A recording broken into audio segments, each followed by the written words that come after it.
नमस्कार साथियों, आप देखना शुरू कर चुके हो माटी के लाल। लोकतंत्र का महापर्व जारी है। 4 चरणों का मतदान हो चुका है। 5वें चरण में हम आ चुके हैं अमेठी संसदीय क्षेत्र के गौरीगंज में। जानेंगे क्या है यहाँ माहौल। एक तरफ स्मृति ईरानी जी हैं जो वर्तमान सांसद हैं यहाँ से, दूसरी तरफ इंडिया गठबंधन की तरफ से KL शर्मा जी है। तो किसका माहौल है, क्या कुछ यहाँ जनता इस बार क्या देख रही है, जानेंगे लोगों से। हाँ जी सर, किसका माहौल यहाँ पे बना हुआ है? यहाँ पर कांग्रेस प्रत्याशी किशोरी लाल शर्मा का माहौल बना हुआ है। किशोरी लाल शर्मा को यहाँ की जनता स्मृति ईरानी के खिलाफ 3.5 लाख मतों से, भारी मतों से विजयी बनाएगी। इसमें कोई दो राय नहीं है। स्मृति जी के साथ नहीं हो आप? आपके लिए विकास कार्य कुछ किए? स्मृति ईरानी ने कोई विकास कार्य नहीं किया। 5 वर्ष सिर्फ जनता का उत्पीड़न किया। तहसील, ब्लॉक, थाने में अपने प्रतिनिधि विजय गुप्ता के साथ भ्रष्टाचार किया, वसूली किया और जिन जनता ने कहीं भी कोई भी विकास कार्य की मांग किया तो उनको थाने में बंद कराकर बेइज्जत कराया। अधिवक्ताओं ने दीवानी न्यायालय की मांग किया तो उनके 20 अधिवक्ताओं के खिलाफ FIR दर्ज कराया, उनका घर गिरवाया, उनका खाता कटवाया, तरह तरह से उत्पीड़न किया है। इसलिए अमेठी की जनता स्मृति ईरानी को हरा करके, गुजरात भेज करके तभी मानेगी। कह रहे हैं कि यहाँ पे राहुल गांधी जी अगर चुनाव लड़ते, भारतीय जनता पार्टी कह रही है, तो एक टक्कर होती। अब तो सरेंडर कर गई है कांग्रेस।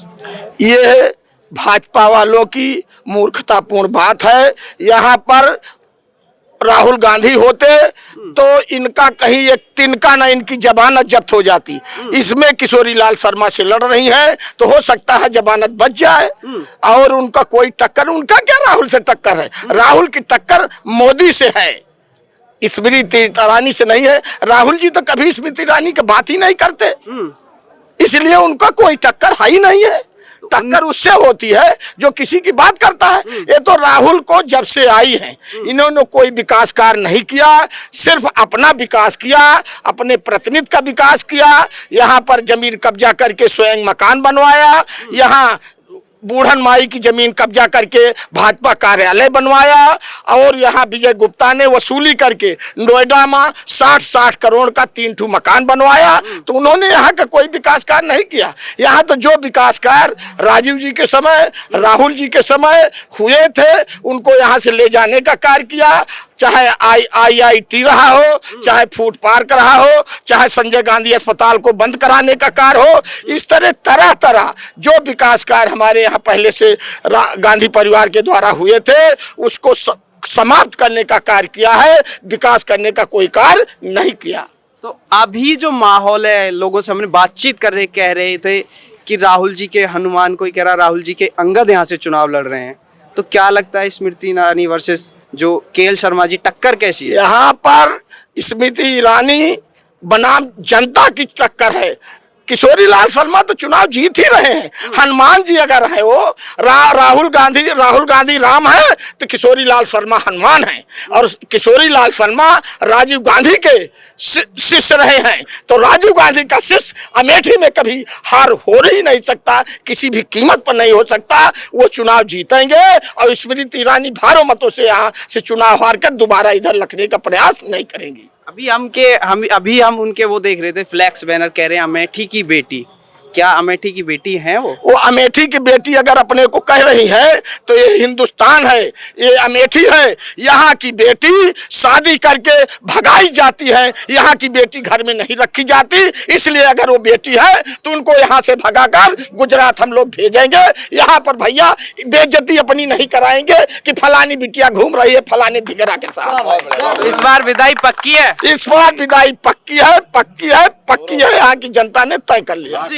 हाँ जी सर, क्या माहौल चल रहा है अमेठी का? बहुत अच्छा।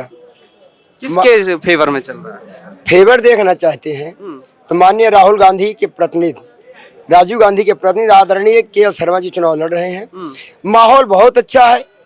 4 लाख वोटों से KL शर्मा जी चुनाव जीत रहे हैं और ये जीत KL शर्मा की नहीं है, यहाँ की जनता जनार्दन की है। जनता वर्सेस स्मृति ईरानी है। पहले कहती थी स्मृति ईरानी जी कि अगर राहुल गांधी चले आए अमेठी चुनाव लड़ लें तो उनको अपने पैर की धूल चटा दूंगी। अगर उनको हिम्मत है तो उनके कार्यकर्ता के शर्मा से चुनाव लड़के दिखा दे, राहुल गांधी की तो दूसरी बात है, बहुत दूर की बात है। अच्छा, भारतीय जनता पार्टी कह रही है बहुत विकास किया है, कितना कुछ हुआ आपके हाँ, लिए? बहुत अच्छा कह रहे। विकास भारतीय जनता पार्टी ने यहाँ नहीं किया, स्मृति ईरानी ने विकास किया। पूछिए क्या क्या विकास किया? विकास ये किया कि अपना घर बनवाया। दूसरा विकास किया कि यहाँ के पैसा ले जाके उनको अपने प्रतिनिधि विजय गुप्ता जी का 3 मकान खरीदवाया नोएडा में 60 करोड़ का, ये विकास किया। यहाँ की जनता का, अमेठी की जनता का विनाश हुआ है। अब पूछिए कैसे हुआ है। यहाँ जो है ट्रिपल IT चली गई, वहाँ नैनी BRO ऑफिस चला गया जहाँ मिलिट्री भर्ती होती थी, यहाँ से दूरदर्शन चला गया, मालविका फैक्ट्री यहाँ नीलाम हो गई जिसमें कम से कम 10,000 वर्कर काम करते थे। यहाँ पे सम्राट बाइसिकल चलाने के लिए कहा था, उसको चलाया नहीं। यहाँ से फूड पार्क चला गया। ये जो यहाँ व्यवस्थाएं थी उस व्यवस्था को यहाँ से हटाने का काम किया, विनाश करने का काम किया। विकास आज तक स्मृति ईरानी जी ने नहीं किया। पिछले दोनों टर्मों में देखी जाए तो डबल इंजन की सरकार रही है, सांसद भी आपके बीजेपी से ही हैं। जी। क्या कोई औद्योगिक इकाई आपके क्षेत्र में लगी? ये बहुत अच्छा क्वेश्चन है। ये मीडिया के माध्यम से बताना चाहता हूँ कि डबल इंजन सरकार नहीं, आपने गलत कहा, ट्रिपल इंजन सरकार है। अब पूछिए कैसे? पहली सरकार केंद्र, दूसरी सरकार राज्य, तीसरी सरकार केंद्रीय कैबिनेट मंत्री यहाँ की स्मृति ईरानी जी हैं। चूंकि वो उनके पास 3 विभाग है, आज तक एक भी कार्यालय, एक भी फैक्ट्री, एक भी उद्योग, लघु उद्योग कोई भी नहीं लगवाया। यहाँ की जनता को लघु उद्योग के लिए कोई व्यवस्था नहीं दी। यहाँ के रोजगारों को कोई, युवाओं को कोई रोजगार नहीं दिया। यहाँ पे महंगाई बढ़वाया, यहाँ पे विकास कार्य नहीं हुआ। तो दिया क्या स्मृति ईरानी जी ने? अच्छा, सबसे चर्चित और हॉट सीटों में रायबरेली, अमेठी, भारतीय जनता पार्टी के नेता भी लगातार आ रहे हैं, माननीय मुख्यमंत्री जी भी आए, गृह मंत्री जी भी आए। वो कहते हैं कि जो चुनाव के समय ही गांधी परिवार यहाँ दिखाई देता है, क्या? अच्छा, गांधी परिवार पूरे देश में लड़ रहा है। हिंदुस्तान में पहले ऐसे व्यक्ति हैं माननीय राहुल गांधी जी, जो कन्याकुमारी से लेके कश्मीर तक गए और आसाम से लेके यहाँ वो दौड़ते जा रहे हैं। ये बता दीजिए, भारतीय जनता पार्टी में आदरणीय माननीय नरेंद्र मोदी जी कितनी पदयात्रा की है, स्मृति ईरानी जी कितना पदयात्रा किए हैं, अमित शाह जी कितना पदयात्रा किए हैं, योगी आदित्यनाथ जी कितनी पदयात्रा किए हैं। ऐसी क्या दिक्कत पड़ी है हमारे यहाँ के सांसद को? ऐसी क्या जरूरत पड़ी कि 48 घंटे में 2 बार मुख्यमंत्री को आना पड़ रहा है, राष्ट्रीय अध्यक्ष को आना पड़ रहा है, अमित शाह जी को आना पड़ रहा है। अमित शाह जी, आपने बयान सुना, क्या कह के गए थे आपके रायबरेली में? अमित शाह जो कहे तो अपनी कह रहे हैं ना, अमित शाह की क्या कहेंगे? अमित शाह सब कहते हैं 400 पार। कह रहे थे कि रायबरेली अमेठी गांधी परिवार की परंपरागत सीट रही है जी, यहाँ का जो विकास का सबसे बड़ा रोड़ा गांधी परिवार ही बना हुआ है। हाँ हाँ, अमित शाह जी अच्छा कह रहे हैं। देखिए, गांधी से उसरीली भूमि को उपजाऊ बना के दोमट मिट्टी बनाने का काम किया तो गांधी परिवार ने। सन 1981 में, 83 में राहुल गांधी जी यहाँ आए, तब यहाँ कुछ नहीं था। अब उनको बताना चाहता हूँ कि व्यवस्था क्या किया गांधी परिवार ने। पहली व्यवस्था किया, यहाँ HL आया, त्रिशुंडी में गैस प्लांट आया, ACC प्लांट के बगल आपका गैस प्लांट आया, ACC प्लांट आया, यहाँ पे पराग डेयरी लगी। देखिए, उद्योग है, उषा फैक्ट्री लगी, उसके बाद सम्राट बाइसिकल यहाँ पे लगी, फूड प्लांट लगा, इंडो गल्फ लगा, BHL लगा, भेल लगा। मतलब कितना दिन, जगदीशपुर में देखिए, जगदीशपुर में 5 साल के अंदर कोई फैक्ट्री लगी? जो फैक्ट्रियां जगदीशपुर में लगी हैं वो आज के करीब 35 वर्ष पहले लगी हैं। जो उद्योग लगे हैं उनके द्वारा नहीं लगाए। अच्छा, एक बात और कह के गए थे गृह मंत्री जी की, अभी अमेठी में तो बीजेपी की है ये सांसद, रायबरेली से वो एक बात कह के गए थे कि यहाँ पे कमल खिला दो, देश का उत्तर प्रदेश का नंबर 1 डिस्ट्रिक्ट बना देंगे, जबकि आपने मौका दे रखा है। तो क्या आपका डिस्ट्रिक्ट नंबर 1 बना जो उन्होंने वहां बात रखी थी? देखिए, अमित शाह जी क्या कह रहे हैं, वो तो कहते हैं कि सब कहते हैं 400 पार। पहले हमारे आदरणीय मोदी जी कहते थे 400 पार, फिर अमित शाह जी तो कहते हैं 4000 पार। वो कहते हैं राहुल बाबा, पहले कहते थे पिछले चुनाव में पप्पू जी, अब की कहते हैं राहुल बाबा जी। चलिए, बाबा तो कह रहे हैं, एक सन्यासी तो रूप है, लेकिन भारतीय जनता पार्टी में आदरणीय प्रधानमंत्री जी उस तरह दिखा दे, अमित शाह जी दिखा दे। आज स्थिति मेरे देश की है, खाद की दे लीजिए, किसानों की क्या जरूरत पड़ती है? किसानों की खाद खरीदने जाता 5 किलो वजन डाउन और उसका रेट हाई, DAP का रेट हाई, गैस का दाम हाई। उज्ज्वला गैस दिए, छोटी बात लीजिए, उज्ज्वला गैस दिए, अगर गरीब को दिए, एक बार भरा लिया, दोबारा उसको नहीं मिल रही है, बढ़ा के ले रहे हैं, वसूली कर रहे हैं। क्या 15 लाख रुपए खाते में आया? नहीं आया, तो क्या व्यवस्था दे रहे हैं? तो ये जो गारंटी तो अभी कांग्रेस भी दे रही है, सब चुनावी समय पे देते हैं, कह रहे हैं कि जो ये गारंटी है फ्री की रेवड़ियां, क्या लगता है ये योजनाओं के नाम पे बांटना सही है? अगर भारतीय जनता पार्टी को गारंटी लग रही है तो भारतीय जनता पार्टी चली जाए कर्नाटक में देख ले, भारतीय जनता पार्टी तेलंगाना में देख ले, जहां पे कांग्रेस सरकार है। कांग्रेस सरकार ने कहा था कि मैं कर्जा माफ करूंगा, कर्जा जाके देख ले, माफ कर दिया। कहा था युवाओं को रोजगार देंगे, रोजगार दे रही है। महिलाओं को व्यवस्था करेंगे, कर्नाटक चले जाएं, देख रहे तेलंगाना में ये व्यवस्था वहां लागू हो गई है। तो कांग्रेस नहीं है, राजस्थान में देखिए, तो कांग्रेस अपनी गारंटी पूरी कर रही है। कांग्रेस गारंटी पूरी कर रही है। कांग्रेस ने गारंटी पूरी किया, कांग्रेस ने ही जो किया, कांग्रेस ने ही जो किया आज तक विकास किया। हाँ, मोदी जी भी तो कह रहे हैं कि मोदी जी की गारंटी चल रही है। मोदी जी के गारंटी पे एक काम हुआ, पूरे हिंदुस्तान में सबसे अच्छा कार्यालय बना, और दिल्ली में 35 करोड़ का कार्यालय बना हुआ है, अमेठी में 9 करोड़ का कार्यालय बना हुआ है। अब गिनाते जा रहा हूं विकास। लखनऊ में 22 करोड़ का मकान बना हुआ कार्यालय। भारतीय जनता पार्टी पूरे हिंदुस्तान में अपना कार्यालय बनाने का काम किया, जो कांग्रेस ने 70 साल में आज तक नहीं कर पाई। ये विकास किया भारतीय जनता पार्टी ने। तो विकास तो अपना कर रहे हैं ना, वो विकास कर रहे हैं अडानी जी का। जो कर्जा अडानी जी का उन्होंने 80 लाख अरब रुपए माफ किए हैं, वही कर्जा अगर जनता जनार्दन को दे देते, लघु उद्योग दे देते, रोजगार दे देते, आज हमारे यहाँ की जनता कितना विकास करती, कितना खुशहाल रहता। एक और कहना चाहता हूँ, तो चुनाव के बड़े बड़े मंचों से कह रहे हैं कि बीजेपी ने पूर्व से लेकर पश्चिम तक और उत्तर से लेकर दक्षिण तक विकास की एक लहर ला रखी है। फिर ये क्या है, लहर आपको दिख रही नहीं है? अच्छा, अगर आपको लहर दिखती तो आदरणीय प्रधानमंत्री जी के मुंह से अब बयान क्यों नहीं आता कि 400 पार? क्या कहीं कह रहे हैं? अब एक चीज कह रहे हैं, भारतीय जनता पार्टी के पास न कोई मुद्दा है, न कोई प्रस्ताव है, न कोई एजेंडा है। एक एजेंडा है, आपकी भैंस खो ले जाएंगे, महिलाओं का मंगलसूत्र चला जाएगा, और पाकिस्तान वाले कह रहे हैं कि राहुल बाबा जीते। पाकिस्तान चाइना का खेल आपका समाप्त हुआ। इस बार किस मुद्दे पर मतदान करेगा देश का जो मतदाता है? भारतीय जनता पार्टी के पास कोई मुद्दा नहीं है। इंडिया गठबंधन का जो मुद्दा है 1 लाख महिलाओं के लिए, जैसे ये सरकार आएगी तुरंत पुरानी पेंशन बहाल होगी, सभी किसानों का कर्जा माफ किया जाएगा, कन्याओं को कन्या विद्याधन जैसी योजना दिया जाता था, पढ़ाई के लिए मुफ्त शिक्षा दी जाएगी, सिलेंडर का दाम कम किया जाएगा, डीएपी के दाम कम किया जाएगा, जो सुविधाएं देना है।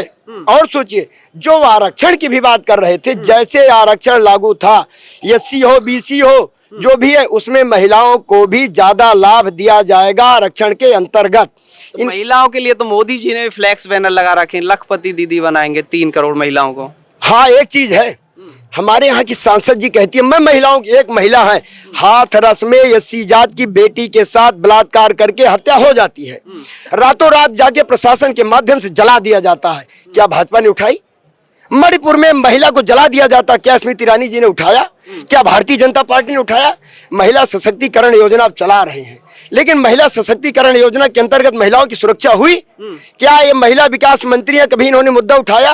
अपने लोकसभा संसद भवन के अंदर उठाया? नहीं उठाई। महिला हो के महिला की आवाज नहीं उठा रहे, उसी की मंत्री बनी हुई है, तो हम पुरुषों की और युवाओं की क्या आवाज उठाएंगे? एक आवाज उठ रही है। उत्तर प्रदेश सरकार भर्ती करती है, भर्ती पर्चा लीक, भर्ती निरस्त, 8 अरब रुपए जेब में, 9 बार भर्तियां हुई, 9 बार पर्चा लीक, और अभी तक कम से कम 70 अरब रुपए सरकार के खाते में गए। वो किस तरफ हो आप?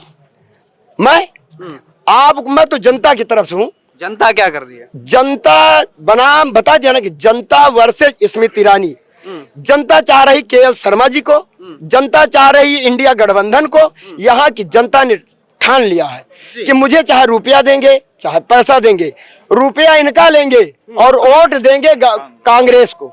जी, और भी लोग हैं, बातचीत करेंगे। हाँ जी सर, आप यहीं से हो? जी, देख रहे होगे क्या माहौल चल रहा है आपके क्षेत्र में? देखिए जो माहौल अभी चाचा ने बताया जो है कांग्रेस का ही माहौल चल रहा है, केएल शर्मा, पंडित केएल शर्मा जी का माहौल चल रहा है। कह रहे थे राहुल जी होते तो कुछ अलग ही फाइट होती। वो तो कहने भाई, कौन नहीं चाहता, हीरा कौन नहीं चाहता बताइए। अब जो कांग्रेस का कोई भी कार्यकर्ता जो भी प्रत्याशी आएगा हम लोग उसके साथ खड़े होंगे, उसके साथ चुनाव जिताएंगे। उससे पहले तो डिमांड सभी करते हैं, मुझे बड़ी बड़ी गाड़ी मिल जाए, वो मिल जाए, वो मिल जाए। जो मिल जाता है उसी को मान लिया जाता है कि हाँ इसी से काम करना है। और कोई ऐसे प्रत्याशी तो है नहीं, 40 साल का अनुभव है उनको जो शर्मा है। जी फाइट कर दे पाएंगे? एक तरफ ये स्मृति कितने मार्जिन से जीत रहे हैं ये पूछिए ना। कितने मार्जिन से? कम से कम 2.5-3 लाख वोटों से जीत रहे हैं यहाँ से जो है। 2.5-3 मार्जिन पूछिए। लाख? हाँ, ये आप जब 4 जून को आप अपनी जगह कहीं भी बैठे होंगे। वाह, क्या कुछ कार्य आपके यहाँ सांसद जी कह रहे हैं, बहुत विकास किया आपके क्षेत्र का। 13 रुपए की चीनी बोली थी, 13 रुपए किलो चीनी, वो किसी को नहीं मिला है। आप कहीं भी जाके पता कर लीजिए जो है, जाकर गांव में हर महिलाओं को बोला था कि 13 रुपए किलो चीनी मिलेगा। उन्होंने 2 गांव जो है गोद लिए हुए हैं, सुजानपुर और बरौलिया। और वहाँ के रोड आप जाके देख लीजिए एक दिन जो है। गोद लिए गांव में काम नहीं किया गया? गोद लिए गांव में शौचालय नहीं बनवाया है। आप रिपोर्टर हैं, आप जाके उसको पता कर सकते हैं अगर मैं झूठ बोल रहा हूँ तो। उन्होंने गोद लिए गांव में जो है शौचालय नहीं बनवाया है। वहाँ जो मकान का वो कॉलोनी वाला सिस्टम था जो है वो नहीं मिला। वहाँ प्रधानों ने खा लिया पैसा, जो अभी तक उसकी जांच नहीं हो रही है, ना कुछ काम कह रहे हो शौचालय नहीं बनवाए, प्रधानमंत्री जी कह रहे हैं हमने सब लोगों को इतने शौचालय बनवा के दिए हैं। तो मैं कह रहा हूँ, वो कह रहे हैं पर जमीन पे तो कुछ हो नहीं रहा है ना। कहने के तो मैं भी बोल सकता हूँ कि ऐसा हो रहा है, ऐसा हो रहा है, पर आप पत्रकार हैं, आप जाके पता करिए कि हो रहा है कि नहीं हो रहा है। जो चीज मैं आपको बता रहा हूँ ये पूरा सच है जो है पूरा। मैंने अभी हमने कल मीटिंग सुजानपुर में कल मीटिंग भी की है प्रियंका जी ने जो है। वहां पर जो है औरतें अपने आप ही निकल, हमने बुलाना भी नहीं पड़ रहा है कि आप आइए भाई प्रियंका जी आ रही है, वो ऑटोमेटिक निकल के आ रही हैं। पिछली बार भारी मतों से उनको जो है स्मृति ईरानी को वहां से जिताया गया कि भाई आप आइए, आप हमारी सांसद बनिए, आप जीती हुए। उन्होंने तो गोद ले लिया, 5 साल हो रही सांसद, उन्होंने कुछ किया भी तो नहीं। वो भी जनसंपर्क कर रही होंगी, मिल रही होंगी लोगों से। क्या कुछ लेके जा रही है? जब 5 साल बाद आपने उन्हें दिया टाइम, तो क्या कुछ लेके जा रही है लोगों के बीच के हमने ये कार्य किए हैं? केएल शर्मा जी को 3 तारीख को टिकट मिला है और 3 तारीख से अभी तक उनका माहौल देखिए आप जो है। और उनको कब से टिकट मिला, सबसे पहली लिस्ट आई थी उनको टिकट मिला है। जितनी जनसभाएं, जितने नुक्कड़ सभा केएल शर्मा जी प्रियंका गांधी जी यहाँ पे कर दे रही हैं, वो उतने दिन से अभी तक नुक्कड़ सभा और वो ही नहीं कर पा रही हैं जो है। इससे आप कंपैरिजन करिए ना, जनता के बीच में कौन जा रहा है, जनता से कौन काम करवा रहा है। अभी बोलने को तो मैं भी बोल सकता हूँ मैंने ये करवाया वो करवाया, पर हुआ नहीं है कुछ भी जमीन पे।